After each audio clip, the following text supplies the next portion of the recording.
উঠে আসছে তিনি একজন ডিএনএ প্রোফাইল যারা করে তাদেরকে নিয়ে যেতে চাইছিলেন, একজন অধস্তনকে সেই জায়গায় নিয়ে আসা হলো। প্রথম থেকে বলি, আনন্দপুর অগ্নিকাণ্ড বা মৃত্যুকাণ্ড বা যৌতুগৃহ কাণ্ড এর সঙ্গে মুখ্যমন্ত্রী ব্যক্তিগতভাবে এই ঘটনার আড়াল করার ক্ষেত্রে মুখ্যমন্ত্রী নিজে ব্যক্তিগতভাবে ইনভলভ। কারণ ডেকোরেটরের মালিক যিনি গ্রেপ্তার হয়েছেন তিনি যেমন অভিযুক্ত, সাথে সাথে ও মোমো বলে যে সংস্থার মোমো তৈরি করার গ্যাস ওভেন থেকেই বা গ্যাস সিলিন্ডার থেকে আগুনটা ছড়িয়েছে, তার সঙ্গে মুখ্যমন্ত্রীর ব্যক্তিগত সম্পর্ক তার দল এবং সরকারের তো আছেই। আপনারা জানেন মুখ্যমন্ত্রীর বিদেশ সফরে তিনি সাথে ছিলেন। শুধু তাই নয়, যতগুলো রাজ্য সরকার বা মুখ্যমন্ত্রীর আয়োজিত টি পার্টি, ডিনার পার্টি, বাণিজ্য সম্মেলন, শিল্পপতি সম্মেলন, বিজয় সম্মেলনী, এরকম অন্তত 20টা ইভেন্ট পাবেন গত 5 বছরে, যেখানে মাননীয় মুখ্যমন্ত্রীর সঙ্গে এই মোমো কোম্পানির মালিককে সরাসরি আপনি দেখতে পেয়েছেন। স্বাভাবিকভাবে মুখ্যমন্ত্রী সেই কারণে প্রথম দিন থেকে যাননি।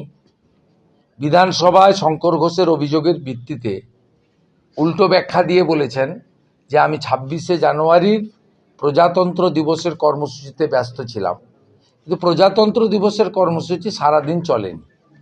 আর মুখ্যমন্ত্রীর বাড়ি থেকে ঘটনাস্থল 10 কিলোমিটার দূরে।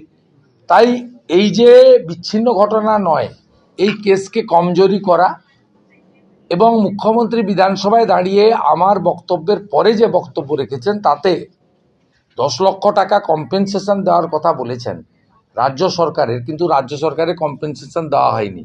কম্পেনসেশন দিয়েছে 5 লক্ষ টাকা ডেকোরেটর আর 5 লক্ষ টাকা মোমো। যে জেলে আছে তিনি দিয়েছেন 5 লাখ, আর যার জেলে যাওয়ার কথা, মুখ্যমন্ত্রীর আনুকূল্যে জেলে যাননি, তিনি দিয়েছেন 5 লক্ষ টাকা। তাই এই মামলাকে দুর্বল করা, চার্জশিট যাতে মোমো কোম্পানির মালিকের বিরুদ্ধে না হয়, মামলা যাতে অন্য গতি না পায়, এগুলো করার জন্যই এই মিসইউজ অফ গভর্নমেন্ট পাওয়ার এই কাজগুলো হচ্ছে মুখ্যমন্ত্রীর ইশারায়, নির্দেশে, ইচ্ছায়। রানাঘাটে বৃদ্ধ দম্পতিকে বাংলা ছাড়ার অভিযোগ, শাসক দলের অত্যাচার, এবং থানায় জানিয়ে কোনো লাভ হয়নি। না, হবে না। থানাগুলো পার্টি অফিসে পরিণত হয়েছে। থানাগুলো তৃণমূল কংগ্রেসের টাকা কালেকশন সেন্টার, ভোট চুরির মেশিনে পরিণত হয়েছে। স্বাভাবিকভাবে তারা এইসব কাজে সময় তাদের নেই, তারা এগুলো করবে। শওকত মোল্লা বলছেন যে যেই 3টি অঞ্চলে হেরেছি সেখানে সরকারি বাড়ি বন্ধ করে দিয়েছি, এবার লক্ষ্মী ভান্ডার বন্ধ করে দেবো। বিধায়কের হুঁশিয়ারি, তৃণমূল বিধায়ক। গুন্ডাদের ভাষার মতো কথাও তো গুন্ডা, এটা আমি বলিনি, পুলিশ মন্ত্রী নিজে বলেছেন। তুমি বোম বাঁধো, বোম মারো। তো এর ব্যাপারে আর কি বলবো? আমার মনে হয় আমাদের তোহা সাহেবের ভালো উত্তর দিতে পারবে। তোহা সাহেবকে জিজ্ঞেস করা ভালো। মিমের রাজ্য সভাপতি তিনি বলছেন যে সরকার করতে না পারলেও সংখ্যালঘুরাই হবে সরকারের নিয়ন্ত্রণ। বিপজ্জনক বক্তব্য। সংখ্যালঘু মানে তিনি কি মুসলিমদের কথা বলছেন? মুসলিমদের কথা বলছেন তো? সংখ্যালঘু মানেই তো মুসলিম নয়, অন্যরাও আছেন। তা মুসলিমরা নিয়ন্ত্রণ হবে, এটা তো হুমায়ুন কবিরের ওপেন সিক্রেট ডিক্লারেশন, এবং এটাকে সামনে রেখে তিনি বাবরি মসজিদে শিলান্যাস করেছেন। এবং আগামী 12 তারিখে নদিয়া জেলার পলাশী থেকে ইটাহার পর্যন্ত 175 কিলোমিটার ব্যাপী বাবরি যাত্রা হচ্ছে। নির্বাচনের সময় পরিবর্তন যাত্রা হয়, প্রত্যাবর্তন যাত্রা হয়, উন্নয়ন যাত্রা হয়, বিকাশ যাত্রা হয়,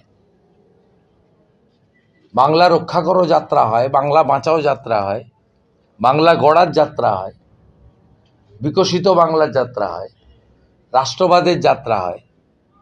কিন্তু বাবরি যাত্রা কেন? তাই আসাউদ্দিন ওয়াইসি এবং হুমায়ুন কবিররা তীব্র সাম্প্রদায়িকতার বীজ বপন করে তারা 70-80টা 90টা সিট জিতে মুসলিম মুখ্যমন্ত্রী করতে চান বলে আমার মনে হয়েছে। এবং সেক্ষেত্রে যদি তারা তাদের অভীষ্ট লক্ষ্যে পৌঁছান, তৃণমূল কংগ্রেস যদি ওদের থেকে কমও পায় বা বেশিও পায়, তারা রাষ্ট্রবাদ এবং সনাতন সংস্কৃতিতে বিশ্বাস করা আদিবাসীদের স্বার্থ রক্ষাকারী বিজেপিকে আটকাতে তৃণমূল প্রয়োজন হলে সমর্থন দিতে পারে।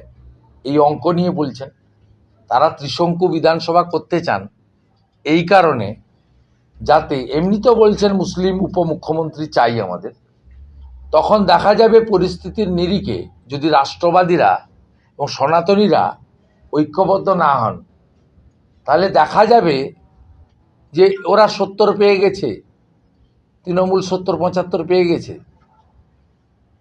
ভারতীয় জনতা পার্টি 140 পেয়ে গেছে, তাহলে দুজন মিলে গিয়ে বলবে আমরা 145, তখন এরা বলবে আমরা মুসলিম মুখ্যমন্ত্রী করতে চাই, তৃণমূল দেখা যাবে নিঃশর্ত সমর্থন দেবে। দুজনের এজেন্ডা একই, একজন সরাসরি বলছে, আরেকজন কার্যত নিজের আচার আচরণ কর্মপদ্ধতিতে বলছে। গতকালকে যেদিনকে বিধানসভার শেষ দিন, শেষ অধিবেশন, সেদিন একটা পঞ্চায়েতের ক্ষেত্রে একটা সংশোধন আনা হলো এবং 2.5 বছরের সময়সীমাকে 3 বছর। সেটা কাজল কেষ্টর জন্য।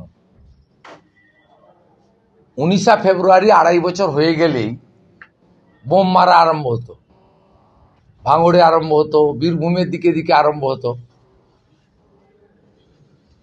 কারণ কেষ্টর মনোনীত প্রধানদেরকে, পঞ্চায়েত সমিতির চেয়ারম্যানদেরকে বা জেলা পরিষদের সভাধিপতিকেও কাজল সরাতে চায়, আবার কাজলকে সভাধিপতি থেকে কেষ্ট সরাতে চায়। 2.5 বছরের ফর্মুলা থাকার জন্য সরাতে পারছিল না। 19 ফেব্রুয়ারির পর থেকে সরানোর উদ্যোগ শুরু হতো, উভয় পক্ষের বোমাগুলি চলত, পুলিশ দিশেহারা হয়ে যেত, নির্বাচনে প্রভাব পড়ত। তাই নিজেদের বোমাগুলি আপাতত বিরত, শান্তি বিরতি, একটা মানে বাফার টাইমের জন্য এটাতে সরকারকে ব্যবহার করলেন মুখ্যমন্ত্রী। কার্যত চুপি চুপি 30 মিনিটের আলোচনায় পিছনের দরজা দিয়ে 6 মাস এক্সটেনশন করার মধ্য দিয়ে তৃণমূল কংগ্রেসের যে আভ্যন্তরীণ দ্বন্দ্ব চলছে ভাগ বাটোয়ারা ইত্যাদি নিয়ে, যা সরাসরি রাস্তায় নামতো, সেখান থেকে আপাতত যুদ্ধবিরতি ঘোষণা করলেন। তো আলটিমেটলি বালির বাঁধ দিয়ে যেমন সমুদ্রকে রোখা যায় না, তেমনি এই ধামাচাপা দিয়ে বিধানসভাকে এবং সরকারকে অপব্যবহার করে কিছুদিন হয়তো রক্ষা করা যায়, বেশি দিন রক্ষা করা যায় না। এই বিল যেমন পাস করার অধিকার ওদের আছে, রিপিল করার অধিকারও আগামী বিধানসভার আছে। মে মাসে বিজেপি সরকার হলে আমরা রিপিলও করতে পারি। তাই এখনই আনন্দে আত্মহারা হওয়ার কোনো কারণ কাজল শেখরও নেই, অনুব্রত মণ্ডলও নেই। কমিশন কালকে বিয়ের শেষ দাবিতে ফের রাস্তায় নেমেছে সংগ্রামী যৌথ মঞ্চ। বলুন, কবে ডিএ পাওয়া যাবে সেই দাবি নিয়ে ফের সুপ্রিম কোর্ট যা বলার বলে দিয়েছে, সুপ্রিম কোর্টের পরে তো অন্য কেউ নয়। খাস কলকাতা গতকাল যেদিনকে শুনানির শেষ দিন প্রাথমিকভাবে রাখা হয়েছিল, সেই দিন এসে হঠাৎ ইলেকশন কমিশন জানাচ্ছে যে রেসিডেন্সিয়াল সার্টিফিকেট বা ডোমিসাইল এটাই আমার বক্তব্যের জন্য আমি আপনাদের এখানে ডেকেছিলাম। এইটা হচ্ছে 24/12/2025 ভারত সরকারের সার্কুলার। ইলেকশন কমিশন তো বলেনি ডোমিসাইল অ্যাকসেপ্ট করতে। হ্যাঁ, স্টেট হোম ডিপার্টমেন্ট, হ্যাঁ ডিপার্টমেন্টের, সেটা হ্যাঁ ডিপার্টমেন্টের, এবং সেটা ভারত সরকারের নোটিশের রেফারেন্স। সে ভারত সরকারের নোটিশের রেফারেন্স।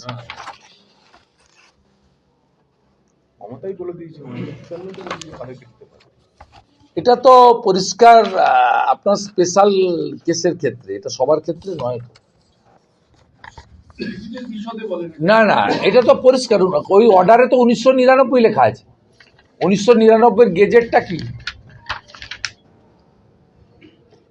গেজেটটা তো আপনি পড়ে নেবেন, তো গেজেটে তো পরিষ্কার লেখা আছে আপনার আর্মির চাকরি পাওয়ার ক্ষেত্রে থেকে শুরু করে নির্দিষ্ট কতগুলি জায়গাতেই এটা কার্যকর হবে। এই যে দিস ইজ গেজেট, এটা নট ফর অল।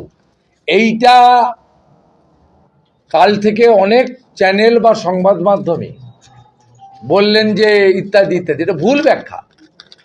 1999 সালের যে অ্যাক্ট, সেইটাকে 24/12/2025 পশ্চিমবঙ্গ সরকারের পক্ষ থেকে করা হয়েছে। 1999-তে তাতে বলা হয়েছে খুব সিলেক্টিভ ক্ষেত্রে এই domicile certificate acceptable, not for all. হ্যাঁ হ্যাঁ, আধা সেনা সেনা আর বাইরের লোক, এটা নট ফর অল।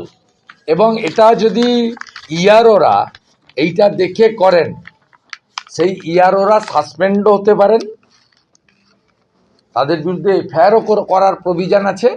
এবং সাথে সাথে আমরাও যদি তথ্য পাই, আমরা সেই ইয়ারোদের বিরুদ্ধে সুপ্রিম কোর্টে যাব। 7 দিন সময়সীমা বাড়ানোর জন্য সিইও অফিস থেকে নির্বাচন কমিশনে যোগাযোগ করা হলো, কারণ কাজ অনেক জায়গাতেই ইনকমপ্লিট, তারা 7 দিন আরো